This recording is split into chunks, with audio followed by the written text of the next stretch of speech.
Good day, everyone. Today, I will be demonstrating my receptionist dashboard system created in Java AWT. So this system is designed to help our receptionists manage appointments, payments, and viewing all records in one interface.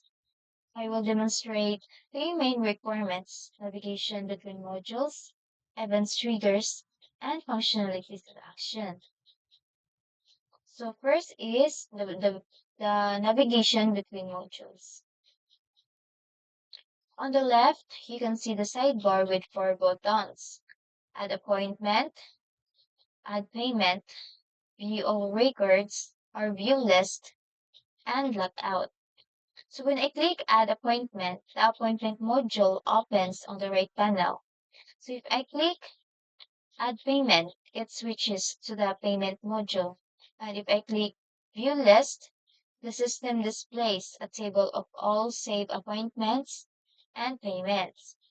So this shows how the dashboard allows smooth navigation between modules. So now let's look at the events and triggers in the appointment module.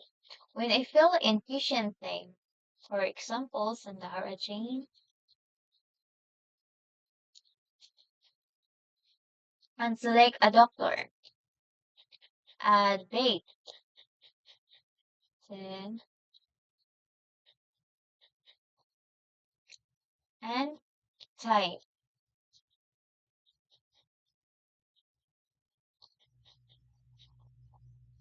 and select if the patient is first time. So when I click Save, appointment triggers an action listener event. So the system checks the input and shows a confirmation dialog if everything is valid. But if I leave a required field empty,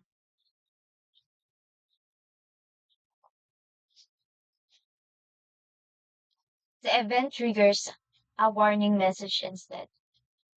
And for the doctor selection here, I use a choice drop-down. Like every time I change the doctor, an item listener is triggered.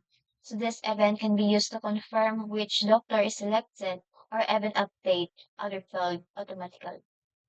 So there is also a checkbox here for the first time patients. So when I check or uncheck it, another item listeners is triggered. So this can be used to apply special rules or notes for the new patients. So in the payment module, there are also events.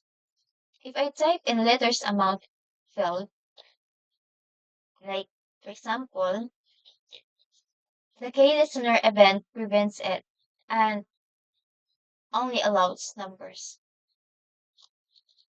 So,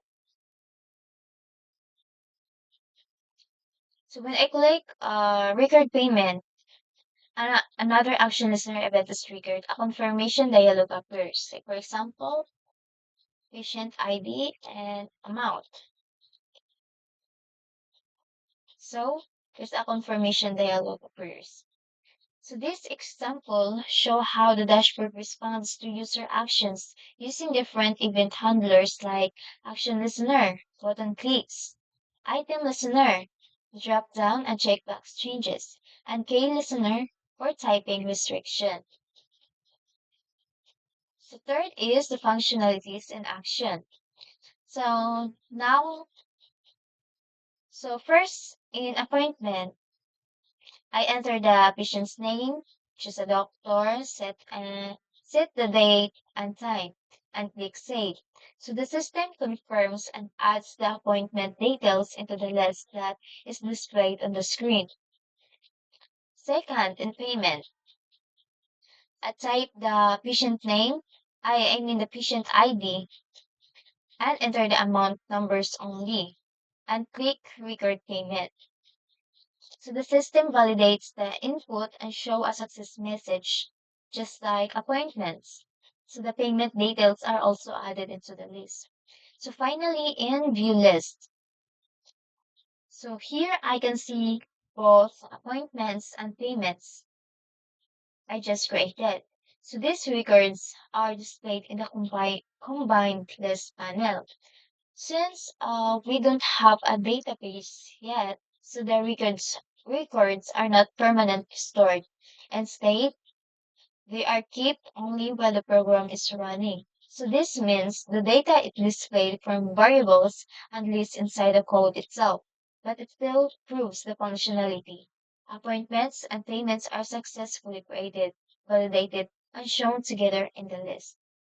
So to summarize, I have demonstrated the navigation between modules, how events and triggers works, and the functionalities in action. So this receptionist dashboard shows how a simple Java AWT program can help in basic clinic management tasks. So thank you for watching my presentation.